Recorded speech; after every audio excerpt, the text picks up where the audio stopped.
Hello student, first of all welcome to all of you in BSc third year and congratulations all of you for keeping chemistry as your specialization subject. There are number of opportunities for you after BSc and MSc chemistry. After BSc you can give IIT JAM exam, so you can do MSc plus integrated PhD in IITs. After MSc you can do SET-NET GATE exam, you can join industry, you can do research, and there is some few exams in MPSc and UPSC also for chemistry as a specialization subject. So there is a number of opportunities you have after BSc and MSc. In this semester you have totally 4 papers, which are physical chemistry, inorganic chemistry, organic chemistry, and analytical chemistry.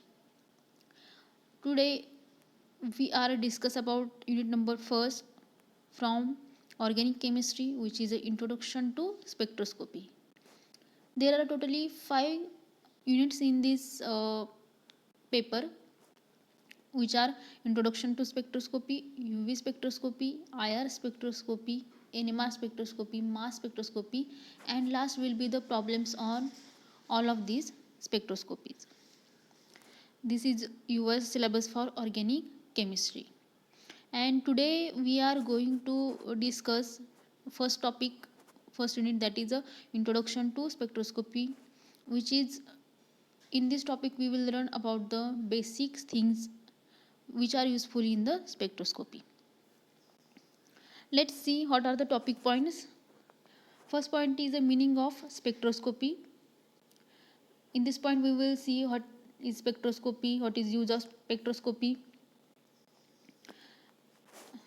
Next point will be the nature of electromagnetic radiations. Next point is in this topic we will discuss what are the electromagnetic radiation, what is nature of electromagnetic radiations, how are they, and what are the properties of electromagnetic radiations, that are wavelength, frequency, energy, amplitude, wave number, and their relationship. These are the properties of electromagnetic radiations. And next point will be the different units of measurements of wavelength and frequency. What are the units for measurements of these properties, that is the wavelength and frequency. Next point will be the different regions in electromagnetic radiations. What are the different regions in electromagnetic radiations? Gamma rays, X rays, UV rays, and all other different regions we will see in this point. Next is the interaction of radiation with matter, absorption, emission, fluorescence, and scattering. Next point is the type of spectroscopy and advantages of spectroscopies. That is, type of spectroscopies means number of types, that is UV spectroscopy, IR spectroscopy. What are the types and advantages of these spectroscopic method? And last point will be the energy types and energy levels of atoms and molecules. This will be the last point of this topic. So these are the topic points which we will discuss in this topic. Let's start from the introduction. Then what is the use of this spectroscopy? The स्पेक्ट्रोस्कोपीचा use कशासाठी होतो, तर to find out the structure of any compound or any molecule. This is the use of spectroscopy. एखाद्या compound किंवा एखाद्या मॉलिक्यूलचं structural determination करण्यासाठी आपण spectroscopy use करत असतो. आता तुम्ही लॅबमध्ये सुद्धा काही मेथड्स यूज करून तुम्ही एखाद्या कंपाऊंडचं स्ट्रक्चर डिटर्मिन करता. त्यातलीच एक मेथड असते क्वालिटेटिव्ह ॲनालिसिस. मेनली तुम्ही 2 टाईप्सने आपण एखाद्या कंपाऊंड स्ट्रक्चर काढू शकतो. एक म्हणजे केमिकल मेथड असते आणि एक म्हणजे फिजिकल मेथड असते. जी क्वालिटेटिव्ह मेथड असते ती त्याला काय म्हणतो आपण, केमिकल मेथड. ह्या क्वालिटेटिव्ह मेथडमध्ये तुम्ही काय करता, तुम्हाला एक अननोन कंपाऊंड दिलेला असतो.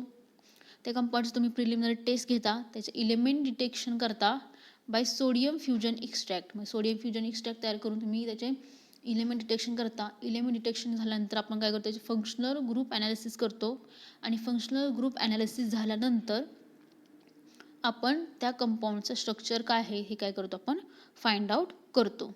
हे काय झाली केमिकल मेथड. म्हणजे ह्या मेथडने सुद्धा आपण एखाद्या कंपाऊंडचं स्ट्रक्चर आपण फाइंड आउट करू शकतो. ही झाली क्वालिटेटिव्ह ॲनालिसिस जी तुम्ही लॅबमध्ये यूज करता. नेक्स्ट मेथड असते फिजिकल मेथड. आता फिजिकल मेथडमध्ये काय बघतो आपण, तर एखाद्या कंपाऊंडचा मेल्टिंग पॉईंट काय आहे, बॉइलिंग पॉईंट काय आहे, डायपोल मुवमेंट काय आहे, त्याच्यावरून आपण टेंटेटिव्हली काय म्हणतो की ह्या कंपाऊंडचं स्ट्रक्चर आपण फाइंड आउट करू शकतो. म्हणजे there are two main method, that is chemical method and physical method. By using these two methods we can identify the structure of given compound. And qualitative method तर तुम्ही तुमच्या लॅबमध्ये use केलेली आहे, त्यामुळे तुम्हाला वेल नोन आहात तुम्ही त्या मेथडबरोबर. आणि आपण त्या मेथडने काय करतो, तर एक अननोन कंपाऊंड दिलेला असतो, त्या कंपाऊंडचं स्ट्रक्चर काय आहे ते तुम्ही काय करता, फाइंड आउट करता. तर ही स्पेक्ट्रोस्कोपीमध्ये पण काय असतं की आपण एखाद्या कंपाऊंडचं काय करत असतो, अननोन कंपाऊंडचं स्ट्रक्चर फाइंड आउट करत असतो. मग ह्या केमिकल मेथडचं डिसएडव्हान्टेजेस काय आहे, तर इथं तुम्हाला पॉईंट्स दिसतील. काय, it requires lots of chemicals. आपल्याला ह्या मेथडमध्ये काय करावं लागतात, तर जास्त केमिकल्स आपल्याला यूज करावे लागतात. नेक्स्ट काय आहे, तर लार्ज अमाऊंट ऑफ सॅम्पल्स. म्हणजे आपल्याला एक तर जास्त केमिकल्स यूज करावे लागतात, जास्त अमाऊंट ऑफ सॅम्पल्स यूज करावे लागतात. त्याच्यामुळे काय होणार आहे, wastage of sample. If you use lots of chemicals then obviously there will be the wastage of that sample. And last will be the requires lengthy time period. म्हणजेच काय, तर आपल्याला स्ट्रक्चर फाइंड आउट करण्यासाठी आपल्याला जास्त कालावधी लागतो. म्हणजेच हेच काय झाले आपले केमिकल मेथडचे डिसएडव्हान्टेजेस. काय आहेत, तर it requires lots of chemicals. खूप केमिकल्स आपण यूज करतो, त्याच्यामुळे जास्त केमिकल्स यूज केल्यामुळं काय होतं, त्याचं वेस्टेज ऑफ सॅम्पल होतं. आणि वेस्टेज ऑफ सॅम्पल होतंच, त्याचबरोबर काय आहे, तर आपल्याला काय लेंदी टाईम पिरियड लागतो आपल्याला एखाद्या कंपाऊंडचं स्ट्रक्चर डिटरमाइन करण्यासाठी. हे काय झालेत आपल्या केमिकल मेथडचे काय आहेत, डिसएडव्हान्टेजेस आहेत. तुम्ही तर जे इमेज लिहिलेली तिथं तुम्ही बघू शकता. तर ही आपली सोडियम एक्स्ट्रॅक्ट तयार करण्याची प्रोसिजर आहे. आणि ह्या प्रोसिजर करून आपण क्वालिटेटिव्ह अनालिसिसमध्ये स्ट्रक्चरल डिटर्मिनेशन करत असतो. ही आहे आपली केमिकल मेथड. तर what are the then advantages of spectroscopic method over chemical method. आपल्या स्पेक्ट्रोस्कोपिक मेथडचे काय ॲडव्हान्टेजेस आहेत, तर amount of sample required is very small.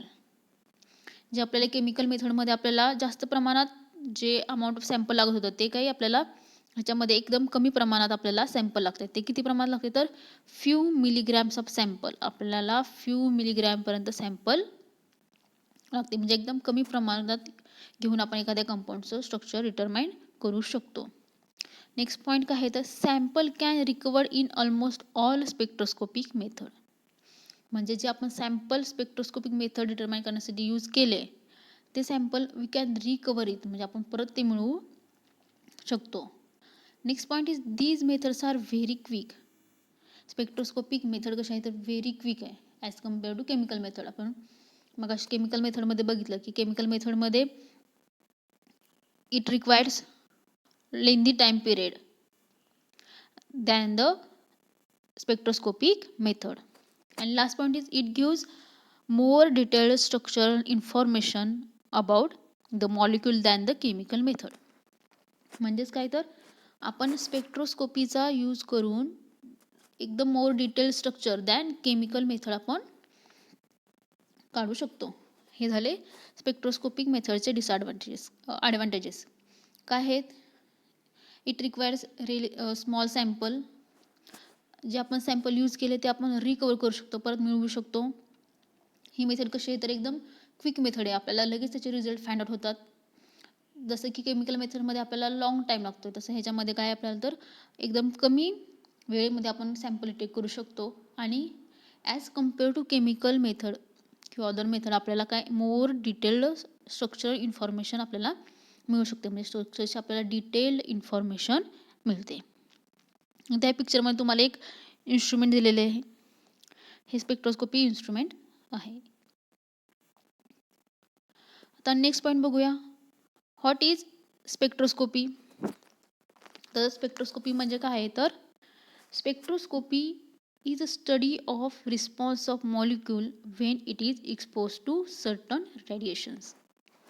म्हणजेच काय, स्पेक्ट्रोस्कोपी काय आहे, तर जेव्हा आपण एखाद्या मॉलिक्यूल किंवा कंपाऊंडला एखाद्या रेडिएशन बरोबर एक्सपोज करतो, त्याला तो कंपाऊंड किंवा मॉलिक्यूल काय रिस्पॉन्स देतो, what is reaction of that molecule किंवा कंपाऊंड, ह्याला काय म्हणतो आपण स्पेक्ट्रोस्कोपी. दॅट इज स्पेक्ट्रोस्कोपी म्हणजे काय, interaction of matter with radiation. Simply spectroscopy is interaction of matter with radiations. मॅटरचं रेडिएशन बरोबर झालेलं इंटरॅक्शन आणि त्याच्यानंतर दिलेला रिस्पॉन्स म्हणजे काय आहे तर spectroscopy. In spectroscopy, the molecule is exposed to some kind of radiations and responses given by the molecule is recorded. म्हणजेच काय, स्पेक्ट्रोस्कोपीमध्ये ज्यावेळेस आपण मॉलिक्यूल एखाद्या रेडिएशनवर एक्सपोज करतो त्यावेळेस त्याचा जो रिस्पॉन्स येतो आपण काय करतो, रेकॉर्ड करतो. आणि तो रेकॉर्ड कशाच्या फॉर्ममध्ये असतो, generally in the form of graph. आणि त्या ग्राफला आपण काय म्हणतो तर स्पेक्ट्रम असे म्हणतो. म्हणजे जो रिस्पॉन्स आहे तो आपण रेकॉर्ड करतो एखाद्या ग्राफच्या फॉर्ममध्ये आणि त्या ग्राफलाच काय म्हणतो आपण तर स्पेक्ट्रम असं म्हणतो. तुम्हाला इथं खाली इमेज दिलेली आहे, हे आहे, हा सॅम्पल मॉलिक्यूल आहे. आपण ह्याच्यावरती काय केलेलं आहे, we are radiated it with electromagnetic radiations. आणि ह्या रेडिएशनला एक्सपोज केल्यानंतर त्या मॉलिक्यूलने दिलेला रिस्पॉन्स आपण काय केलेला आहे, इथं ह्या ग्राफच्या फॉर्ममध्ये आपण रेकॉर्ड केलेला आहे. त्याला काय म्हणतो आपण स्पेक्ट्रम असे म्हणतो. आणि देअर आर टू टाईप्स. आपण नंतर absorption spectroscope, absorption and emission. इथं मॉलिक्यूलने हे रेडिएशन्स काय केलेले आहेत, ॲब्सॉर्ब केलेले, त्यामुळे आपण ह्याला म्हणतो अब्सॉर्प्शन. तर इथं काय झालेलं आहे तर इमिशन आहे, त्यामुळे काय म्हणतो आपण इमिशन असं म्हणतो. म्हणजेच काय इथं झालेलं आहे, ह्या कंपाऊंडला ज्यावेळेस आपण इलेक्ट्रोमॅग्नेटिक रेडिएशनने एक्सपोज केलेलं आहे त्यावेळेस त्या कंपाऊंडने दिलेला रिस्पॉन्स म्हणजेच काय, तो आपण काय केलेला आहे, रेकॉर्ड केलेला आहे. तो कशाच्या फॉर्ममध्ये आहे तर स्पेक्ट्रमच्या फॉर्ममध्ये आहे. त्याला काय म्हणतो आपण स्पेक्ट्रोस्कोपी असं म्हणतो.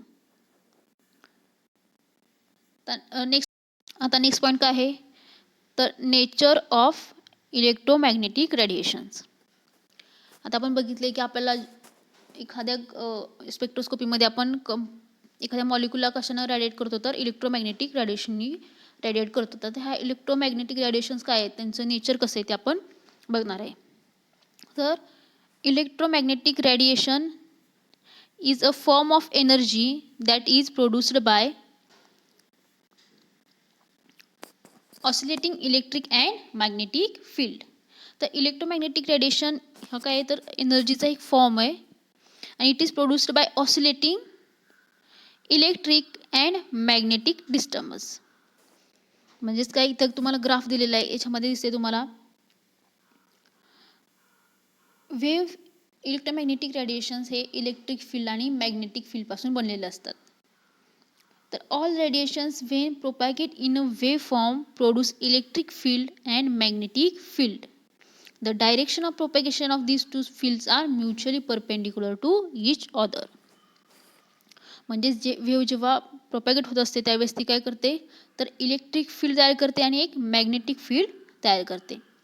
आणि magnetic field and electric field हे कसे असतात तर एकमेकांना काय असतात ते परपेंडिक्युलर असतात.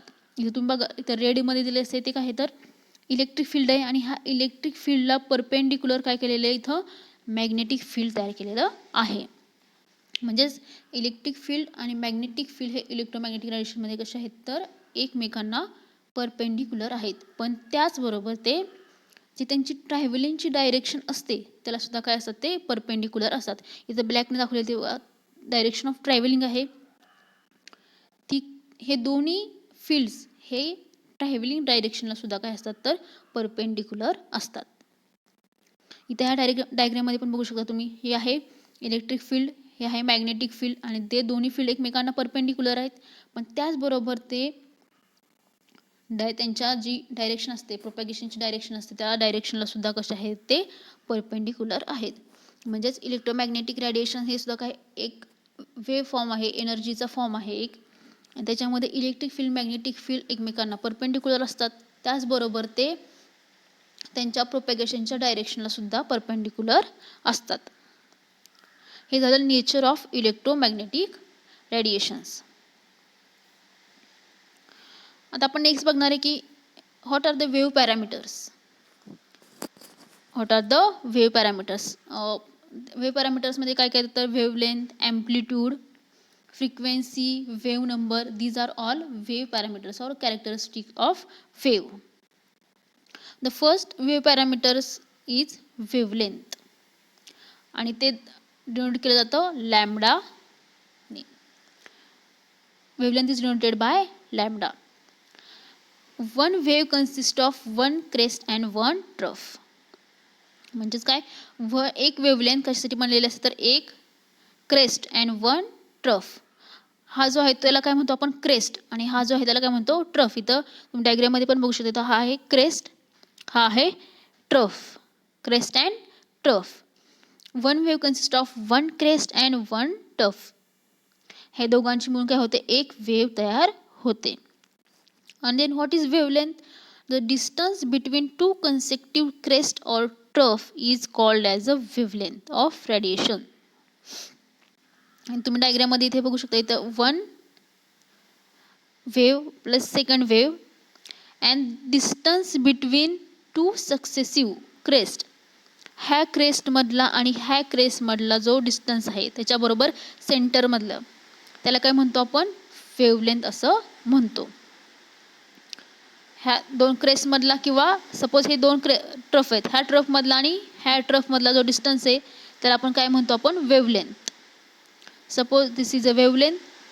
The distance between this crest and this crest is called as a wavelength, and distance between this trough and this trough is called as a also wavelength, and it is denoted by lambda.